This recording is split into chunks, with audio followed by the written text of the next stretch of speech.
Um, Hi guys, how you all doing? Thanks for coming. Can you hear me okay? All right, that's a good attitude, Clive. All right. Hi Charlene. Hey Buster. Hello technical gamer. Welcome the Rose Black. Hello 378 Gene. Glad you guys all can make it. Thanks for coming. A few others that may be showing up, an opportunity to jump on in, and then I'll be moving over to the drawing table that you see behind me to continue drawing Robert Downey Jr.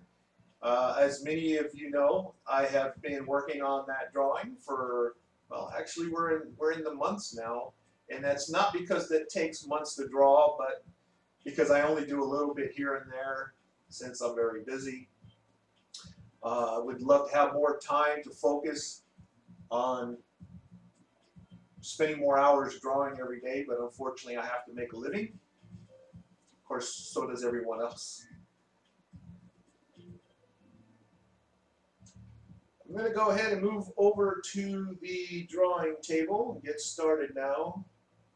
My Saturday morning drawing here. So let's switch over.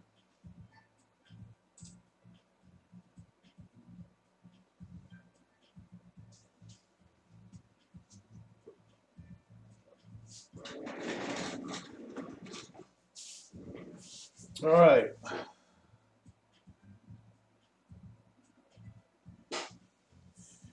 Okay, how's this sound? Can you hear me loud and clear?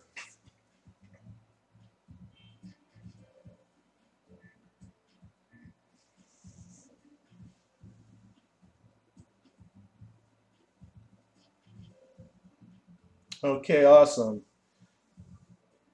Hello, Pallavi. Welcome. Good deal. Good deal.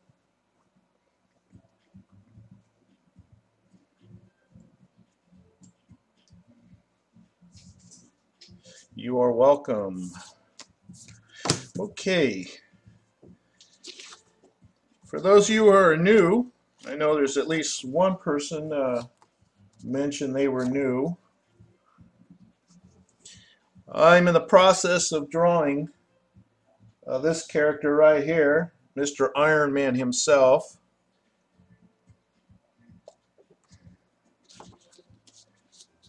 And I've been working on this for a little while now. Whenever I can get time to do it. Let's switch glasses here. I can't see through these tinted shades. Those are for me to use for the computer monitor because the glare kind of gets to my eyes after a while. Okay, I think what I'm going to be doing here today is I'm going to start finishing up this side of the face here, the right side of the ear. Looks like a plan. I'll come back to work on the rest of the shading on this as I go along. I have more work that I need to do here. I'm not happy with this here yet. This needs to come out more, get it more realistic. So I'm going to focus over here. Now what I normally like to do, and I don't want to lose my base lines, these little lines here, because they give me a reference as to where everything goes. And what I'll do is as I shade and blend, I'll come back in and go in a little darker just to make sure I don't lose my marks. So to start off with, I'm going to take this 2H pencil here and just kind of bring it in just a little bit because I know I'm going to lose most of it. So I want to get my landmarks in here.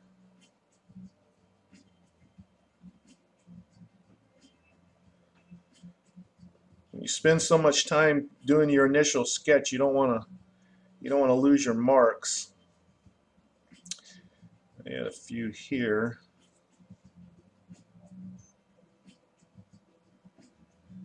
If you guys have any questions along the way, just feel free to jump right on in. I'll be looking at the laptop next to me here from time to time. I got seated next to me so I could keep up with you. So if anything pops into your mind, that's the whole idea of having you guys join me live, get that opportunity to kind of say, what in the world are you doing? You crazy? I hope you don't say that, but if you do, I'll take it like a man. All right. I warn you in advance, I might mumble a few times as I'm thinking. So now these lines that I'm putting in here, they're going to look initially dark, okay, and I'm only using a 2H pencil, but when I'm done blending, these marks are actually going to fade out. I just don't want to lose these, and that's why I'm going over it right now, and then I'll fade them out later as I blend. It's possible, Buster, it's possible to draw, of course, with one pencil. However, with one pencil, you only have a certain range of values that you can get from a pencil. Like this 2H pencil right here, for example. Okay, you know, you can go from really light, and then you start getting darker and darker and darker. This is what we call a gradient scale. Okay, and then I'm really starting to put some pressure down on here as I'm going to the right. Let me move that out of the way. I don't want to leave indentations on my drawing there. I'll never get them out.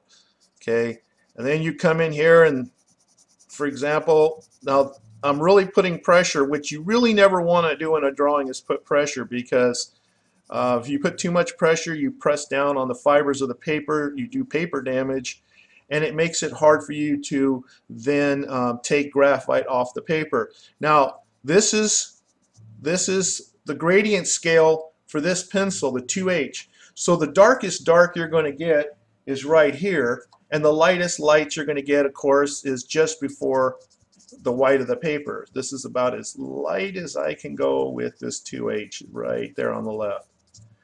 So if you want a drawing that's only going to go from here to here, okay, you're not going to be able to do photorealism, that's for sure, and you're going to have a very difficult time even making something really realistic. It's going to look like a very faded portrait, very faded. I mean, you can make beautiful art with one pencil. Now, you can, of course, go to another pencil like a 2B, for example, and then your range will be a little different. Now, with the 2B, that's as light as I can go with a 2B. I'm going very light here. And then if you blend, take some of it off. Okay, that's as light as you're going to go. So here with the 2H, I was able to go this light, but with the 2B, I'm only to go this light. But then now I have higher range up here on the other end, and I can produce a more contrasted type drawing. But then again, I'm still limited. If I want to go to a really high contrast photorealistic, I want to get into the blacks, and this 2B is not going to do it.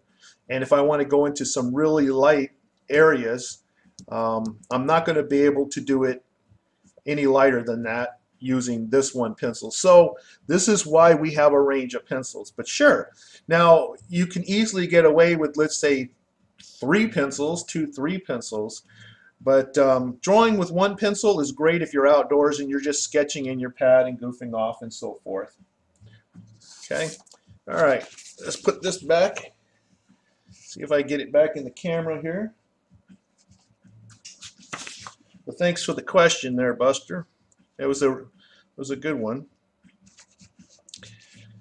All right. Okay, so I got my 4H here. Hello, artist Adas. Glad you can make it. Now, do you notice I have this line here, and the ears have a line here. Now, as you know from my videos on drawing. You don't want to end up with lines. So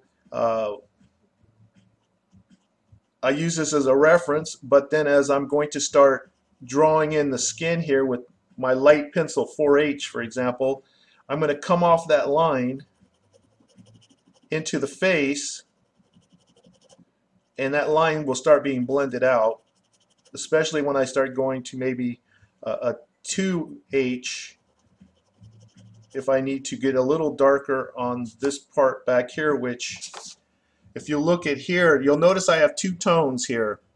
I have this one tone here. It stops right here. It goes from here to here. You can see this tone. And notice this lighter tone starts from here over to here. So with my 4H, I'm going to do this whole thing, and then I'm going to come back with a 2H to bring in this darker tone right here. Then I'll come with the 4H again, work on this ear, and then use perhaps an H to get a little bit of the dark parts right there. Okay. 378, I choose my subjects randomly. I go online and I look at a bunch of pictures, and when one jumps out at me, I just go, I think I want to draw that person, and then that's how I do it. And usually I search through black and whites. As far as color, you can look for color. If I find a color one that I like, I'm going to convert it to black and white. Now I have an application that will convert my colors to black and white, and it's made specifically for that. But you can do it with Photoshop as well. You can just turn the hue all the way down to 0, and it will turn any color into black and white. Or you can just select black and white. They have a black and white grayscale setting in there too.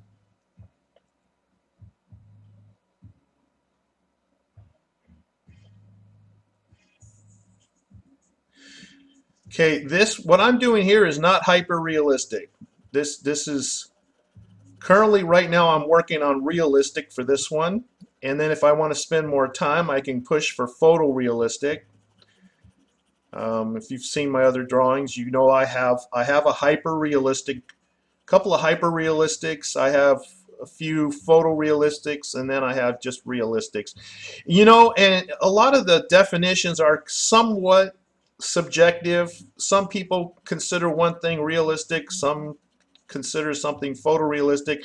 To me, I consider photorealistic something where if a person comes in and looks at it and the first thing they think it's a photograph, and then they have to look at it carefully before they can determine it's not a photograph, that's photorealistic. That's the definition I work off.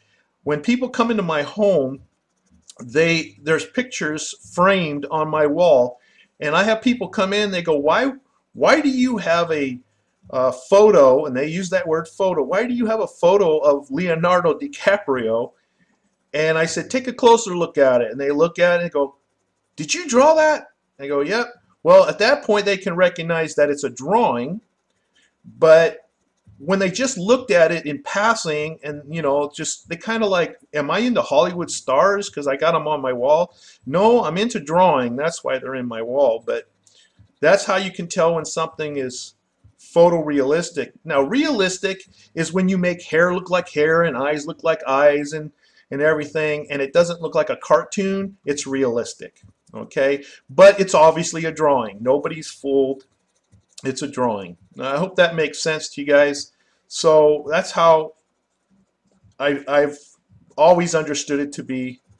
And right now, if you look at my Robert Downey Jr., you can tell that, well, at least I can tell that this is a drawing. Okay, I don't consider this photorealistic. I consider this realistic. You can tell that's a nose, an eye, and it's not cartoonish. Especially as I keep working on it, it becomes more and more realistic. But then if I keep doing it, then I get it closer to this. Then we get down into photorealistic. And if it looks exactly like this, you're in hyper world. So if you ever see that girl in the wall drawing I did, people will stare at it and stare at it and stare at it, and they go, That is not a drawing. That is not a drawing. Well, that's hyperrealism. Okay, that's when you have to sit there and convince them that that is a drawing and it's not a photograph.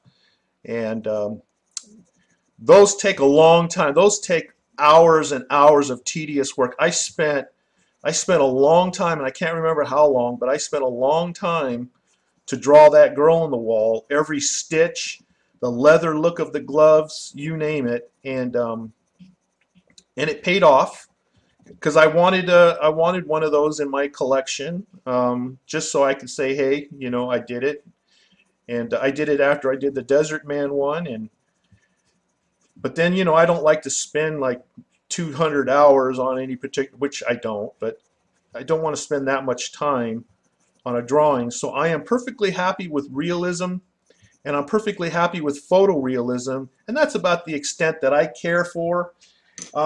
If I want something to look exactly like a photograph to the point that you have to sit there and go, it's a drawing, it's a drawing, it's a drawing, why don't I just put the photograph in a frame and just put that up? I mean, there's a point to where it's not art anymore. It's just laborious labor, you know.